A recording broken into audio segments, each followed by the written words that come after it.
tent will not save you.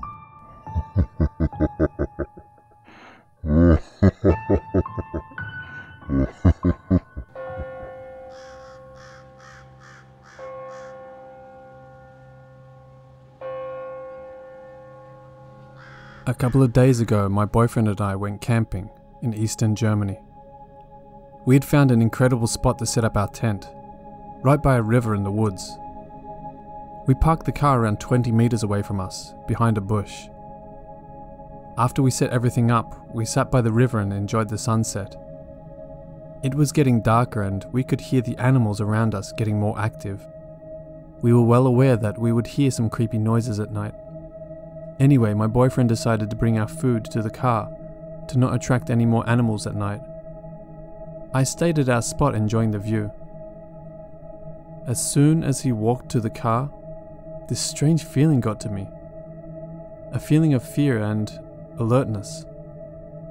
I kept checking on my boyfriend, who jokingly said something like, "Please keep looking after me," which is also untypical for him. Maybe it's worthwhile to mention that neither him nor I are easily scared. We are both tough and had a knife with us too. When he got back to our spot, he kneeled down next to me and said, "I heard something really heavy walking in those woods." I thought he was joking, trying to scare me, but he was serious, and I could see how uneasy he was. He said we should have a look with the knife and flashlights, so we did. About halfway to the car, I could hear it too. Some really heavy footsteps. First I thought, oh well, a deer. But not soon after I noticed that it clearly sounded like bipedal footsteps. In that moment I got chills and felt an insane moment of panic. We stood there frozen, staring into the woods. When we moved, it moved. When we stood still, it stood still. It clearly mocked our steps. That went on for 2 minutes. We'd had enough. I rushed back to the tent as my boyfriend stood guard with a knife on hold. I grabbed everything valuable and necessary, and we rushed to the car. As I grabbed the stuff, I could still hear it moving in the bushes. As soon as we were in the car, we locked the door and drove off to gain some distance. We parked the car in a parking lot and talked about what just happened.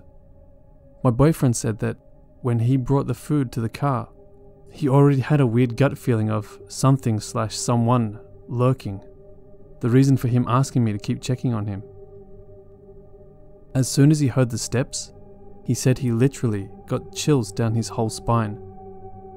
He also saw some sort of vague outline of something, but couldn't identify anything. He's never felt more altered and panicked his whole life. Neither had I.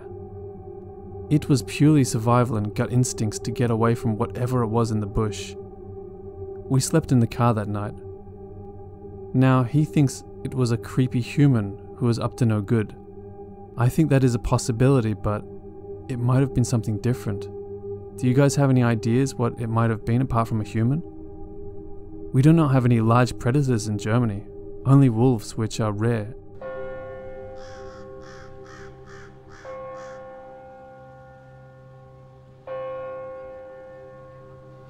This event happened to me around last summer. It was probably the scariest story of my life, and I wanted to share it so hopefully someone learns from it. Something I've realized growing up year by year is that this world can be an amazing place, but it is filled with some super sick people. And unfortunately, I've seen that side of our world firsthand. I'm a very social person. I love the opportunity to hang out with friends whenever.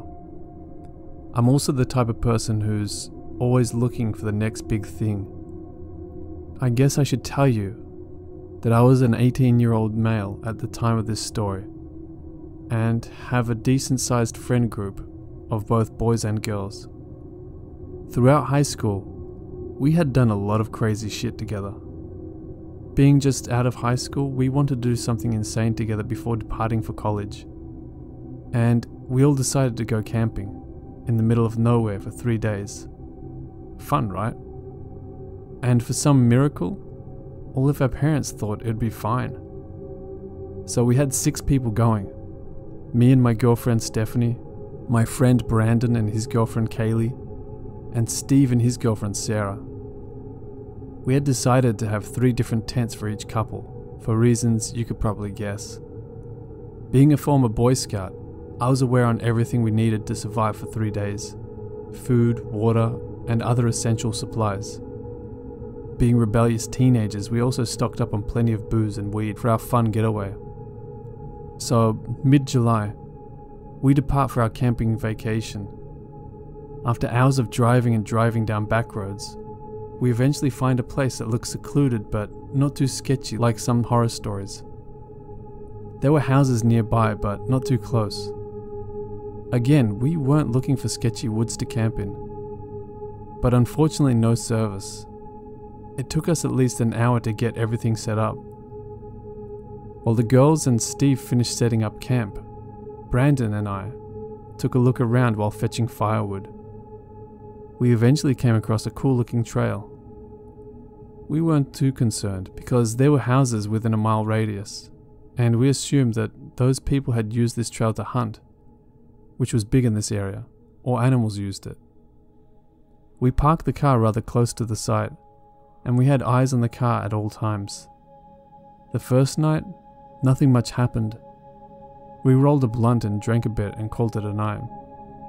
The next day we decided to explore the woods a bit, but Brandon and Kaylee stayed behind to watch the site and spend time together.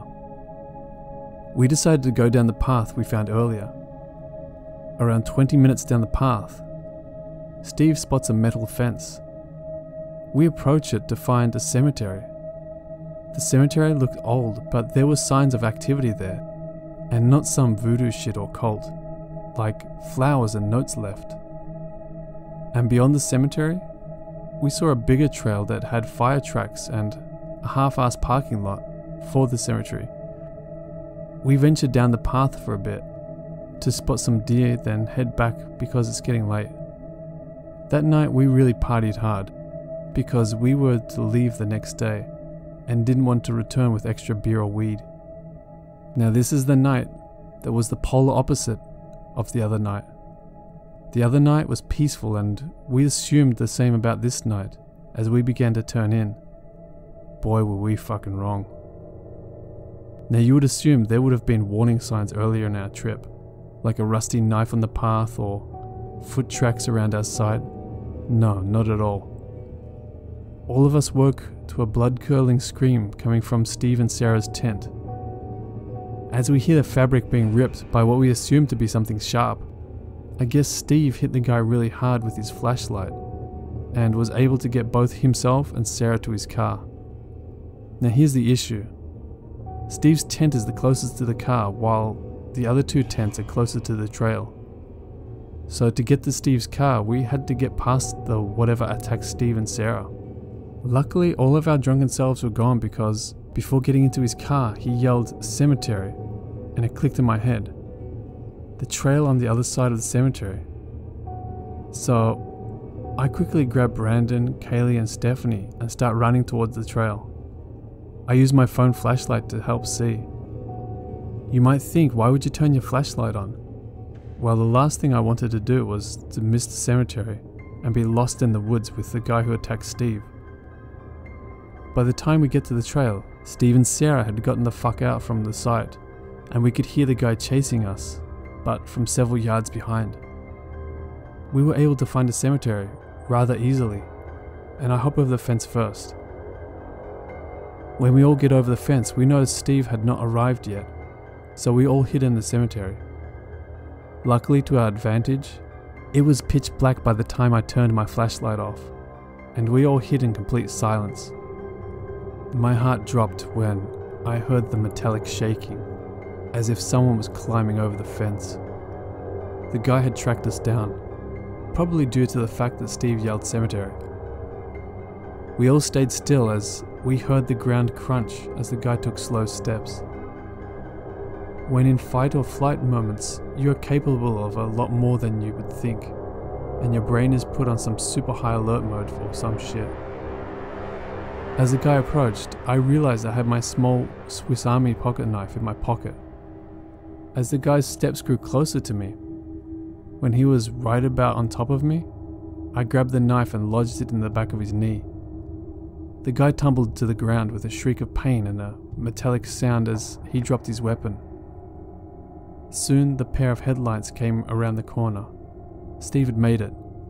We all got up and ran toward the car. While I got up, the light gave me a glimpse of the guy. He was tall, bulky, and had the look of pure hatred in his eyes as he clutched the back of his knee, and by his side, a huge machete. I was the last one to get in the car, and even before I fully closed the door, Steve floored it out of there. The girls were bawling their eyes out. We drove until the first house, where we politely knocked and asked for directions to a motel or something. It was a friendly old couple. They told us there was not one for miles. They took us in and gave us warm food and a place to rest for the remainder of the night. In the morning, the man brought his hunting rifle with us to retrieve our stuff from our campsite. When we got there, there was nothing stolen, but all our tents were slashed up. The elderly woman called and made a report while we were gone, and when we got back, the officers were at their home, and we gave our statements. The officers said there's not enough evidence to find the guy, but they promised a search. We headed home later that day. No one said a word on the way home. We were all processing what really happened. The police, unfortunately, never found the guy. My advice to all of you is to please find a populated place to camp. I don't care if it's some Yogi Bear camp. Be in reach of help and the police. Stay safe, guys, please.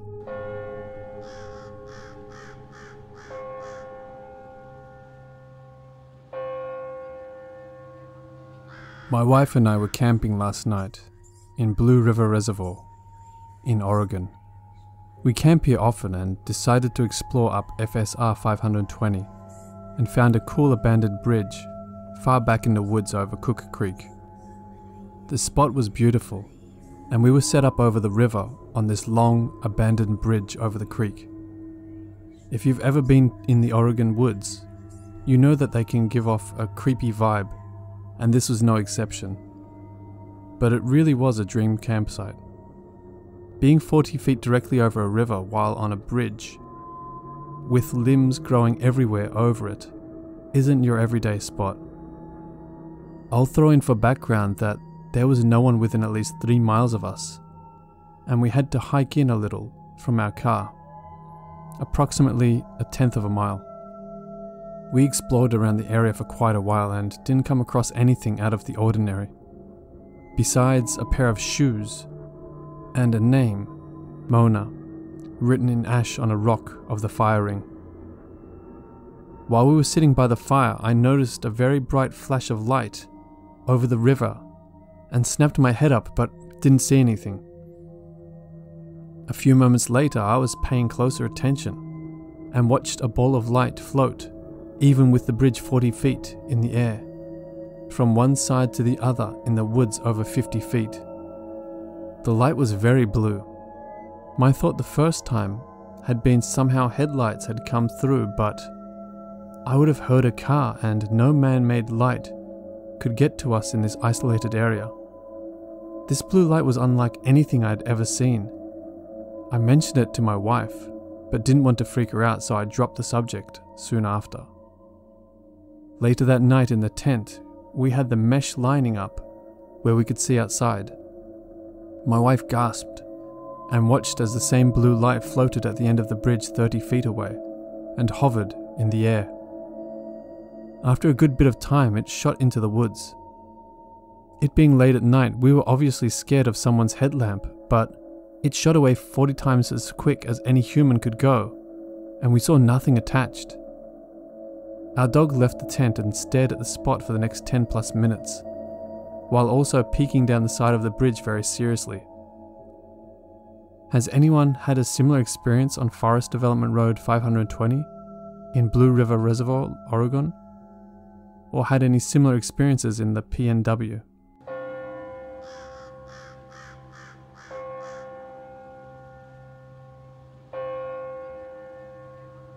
About 12 years ago, my ex-boyfriend and I decided to go camping in Brown County State Park, Nashville, Indiana. I had always loved to camp, so was really excited about it. We arrived well before dark and set up our tent about 2 miles into the park. We were fairly isolated, and there wasn't a lot of people camping as it was a weekday. We did all of the typical stuff like eat, walk around, etc.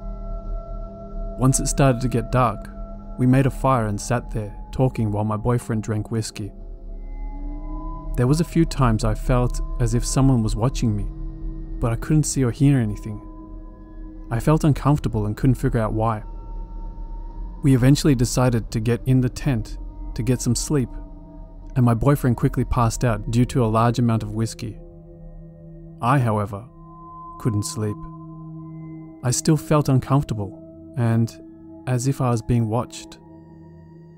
I was laying on my side facing the door of the tent when suddenly a very intense feeling of dread and fear hit me.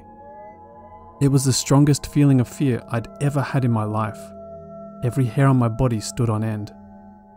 There was a small window near the top of the tent, and it felt like if I looked at the window, something very bad would happen. It felt like I would die. I laid there, completely still, trying to listen for any kind of noise. At that point, I realized there wasn't any noise at all. The crickets that had been chirping constantly were now dead silent. You could have heard a pin drop at that moment. I remained as still as possible for what felt like an eternity. I was absolutely terrified and convinced I was about to be killed. The feeling of fear and dread continued to get worse. I very quietly started trying to wake my boyfriend, but he was out cold. I decided I had to get to somewhere safer than the tent. I slowly crawled over and got the car keys from my boyfriend's pocket. I tried again to wake him up, and nothing. It felt as if my life depended on me getting out of that tent. I quickly unzipped the door and made a run for the car. As soon as I left the tent, it felt like someone was right behind me, but I didn't look back. I jumped into the car, locked the doors, and started bawling my eyes out while looking around. There was absolutely nothing there, but it was still dead silent, and I still felt as if I was going to die. I was so terrified. I stayed in the car with the doors locked all night, bawling my eyes out. The feeling of fear and dread started going away about an hour before sunrise, and sound came back, but no way was I getting out of that car. When my boyfriend finally woke up, I told him everything that happened, and he said it was just my imagination. That was the end of our relationship. I haven't been camping since this happened, and I'm not sure I ever will again. Edit. Due to some of the comments, I'd like to add that the car was right outside of the tent. I didn't leave my boyfriend there to die. I watched the tent and surrounding area from the safety of the car. It's not like I could carry the man out, as I'm a 5'3", 110-pound female. I wasn't about to die just because he decided to get so drunk he couldn't wake up.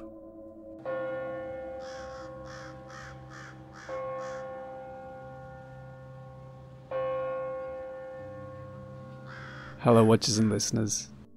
If you enjoyed that video, please hit the like button, and if you haven't already, consider subscribing. A huge thank you to all the Reddit users who allowed me to use their stories. Links to each story will be in the description below. If you have any stories you would like to share on my channel, please send them to my email, which is also in the description below. As always, a huge thank you to everyone who continues to support me. I really do appreciate it. Stay safe.